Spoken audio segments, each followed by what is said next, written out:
nahuli sa CCTV na si Lisa Marcos at si Kumar ay nag-conspire para utusan si Picoy at si Picoy ay kontakin itong si Romy Enriquez para aregluhin at kung hindi, gugurgurin. Pero walang ginawa yung mga senador. Sa halip, nagtutok sa PDS personal data sheet ni Morales. Pero yung pinaka-importanting na, sabi nga kanina sa interview kay Agent Morales, at kanyang sinabi niya sa Senate hearing na hindi naman siya manok at pabo lang. Tapos sasabihin mo, Senator Bato, ay hindi mo kami dapat sabihan dito, utusan dito or pangunahan. Mali. Senator Bato, mali. Hindi ka pinangungunahan. Hindi mo kasi iniisip. Kayong mga bugo. Paano hindi ka namin pangungunahan? Because you're not thinking smartly or rightly. Why? Bakit hindi patawag si Lisa? Bakit? Sino siya? Diyos ng mga kepay? Na korodoroy? Diyos ng mga smuggler, na mga kidnapper? Kaya hindi mo siya pwedeng ipatawag? Akala ko ba maisog man ka? Kung narinig ka ni PRRD, baka sinusuka ka na niya. Mr. Former President, eto ba si Bato ang tinulungan ko, tinulungan namin? Eto? Walang balls. Katulad ni Jinggoy. Kipay kasing kay Jinggoy. Mga walang balls. Nakakahiya sa taong bayan. There's no point na magbayad ng tax.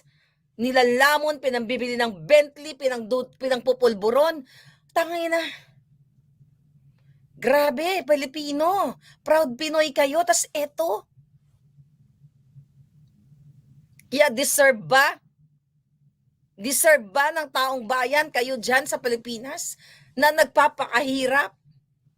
Eto ang inyong mga senador na mga mangmang. Nagpapakamangmang sa kanilang vested interest.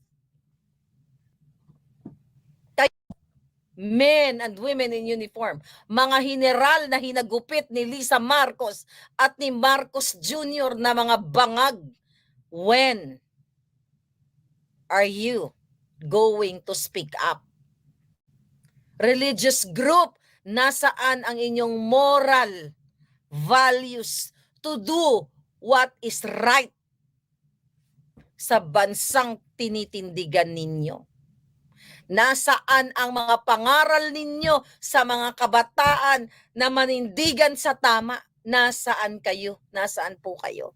I hope. Hindi ako nawawala ng pag-asa sa inyo. I know you're listening. Demonyo na po ang nasa gobyerno. Bangag na po. Lasing sa pinagbabawal na pulburon. Binubuli si Morales, ang pagbuli kay Morales ay pagbuli sa 100-something million Filipinos.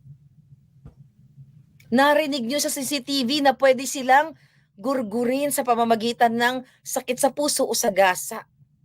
Huwag yun ang antayin na sa inyo mangyari. Pumunta kayo sa Senado at mag-vigil kayo, kayong may pagmamahal sa bayan. Ipakita nyo ang suporta ninyo at galit ninyo sa mga senador na mga bugo at mga binabae. Katulad kay Jinggoy, walang problema sa taong, binabae kung nagpapakita siya na binabae siya. Pero yung magpanggap na siga-sigaan na isang sanggano at convicted, yan ang hindi katanggap-tanggap.